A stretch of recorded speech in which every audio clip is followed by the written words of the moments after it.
Well, my name is Carol Franks-Randall, and I am honored to be at New York Story Night to talk about one of my three books, Talking Buddies.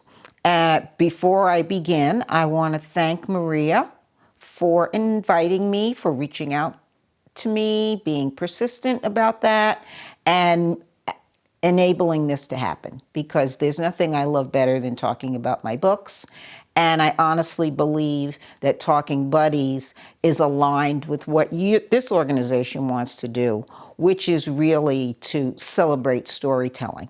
And so this book, I think, does a wonderful job of it.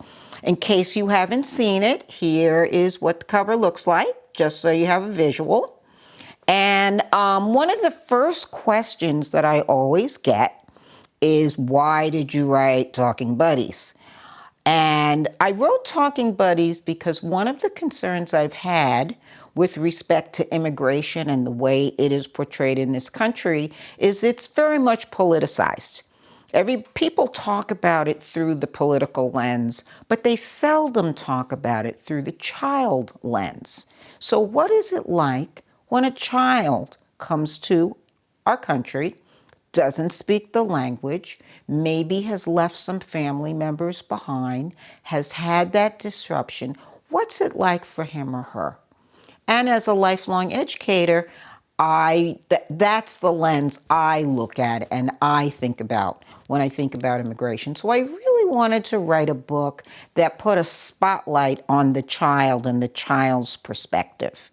So that was really the backdrop for why this book got written. The second thing that I want to mention, there are three main characters in the book.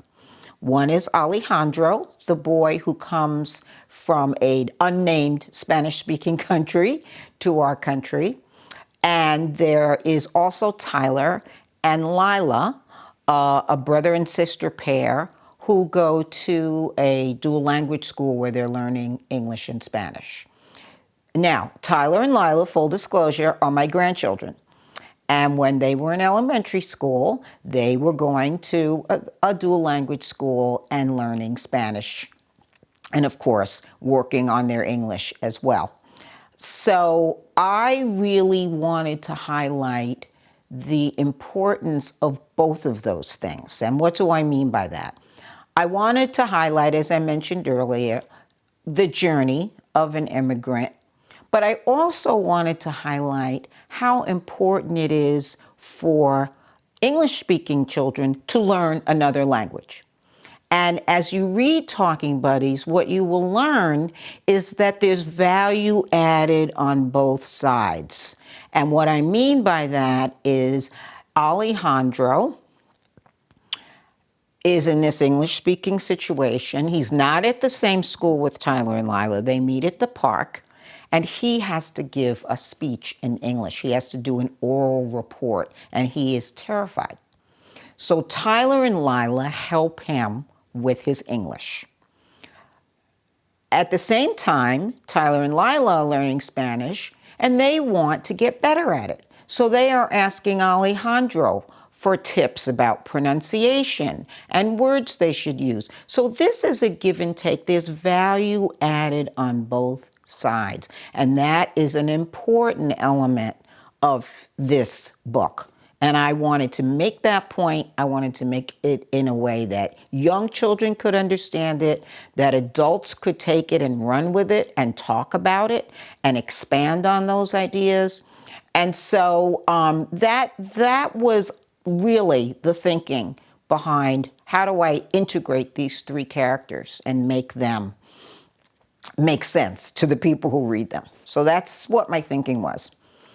I would imagine if we were together and I was reading this book to you, one of the things you might ask me about is the illustrations.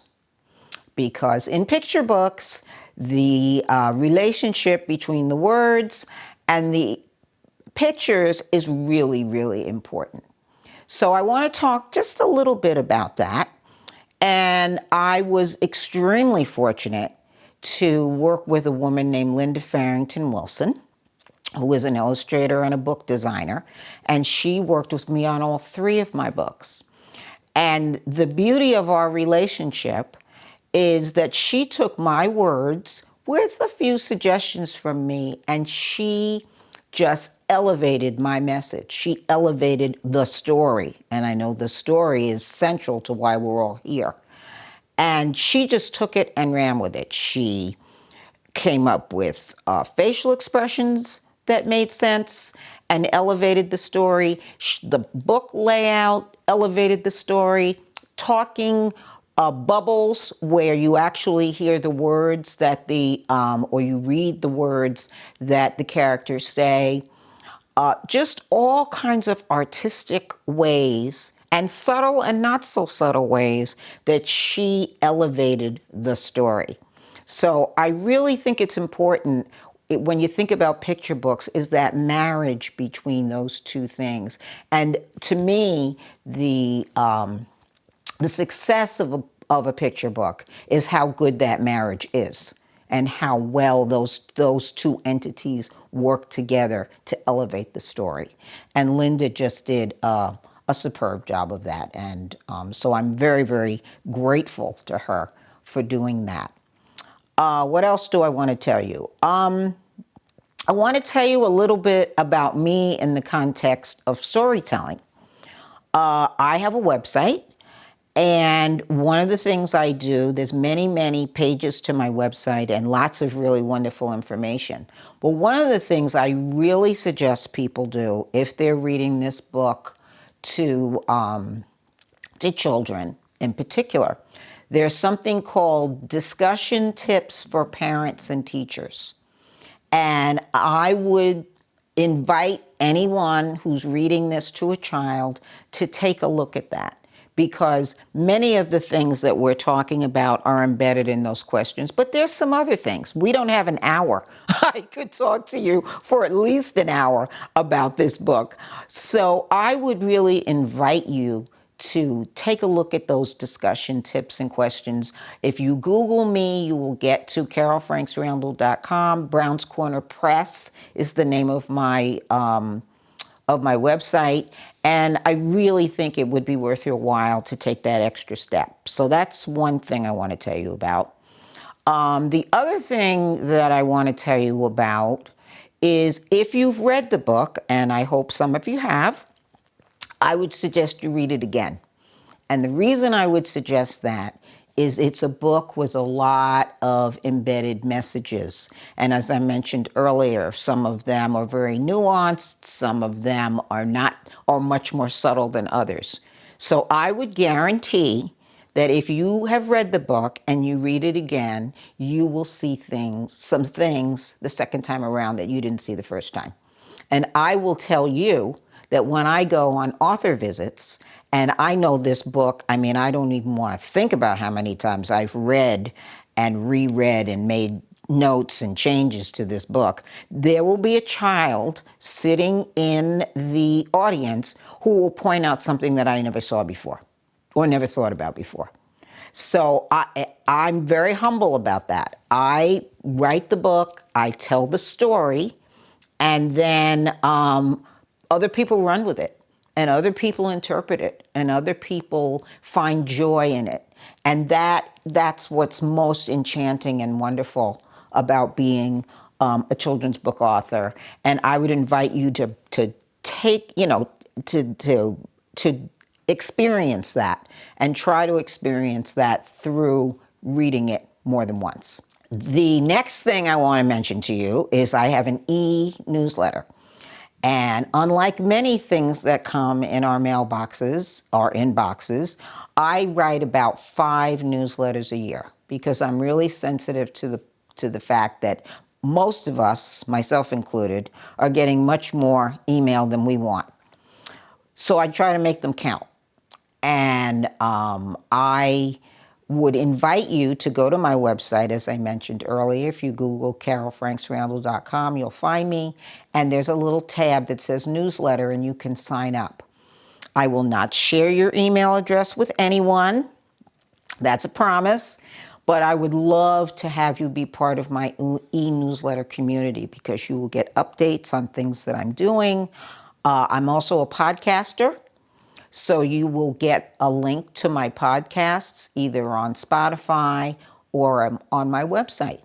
I interview children's book authors, I interview principals and mental health professionals and teachers and college professors, anybody who's involved with children's literature, and that includes, of course, the essence of the stories that we want to tell and that we all care about. So that is something that I would advise you to do.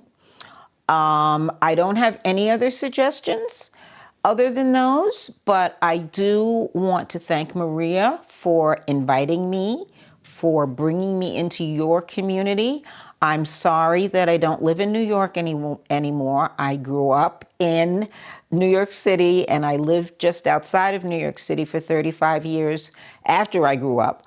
So I am a native New Yorker, but I have relocated to Maryland.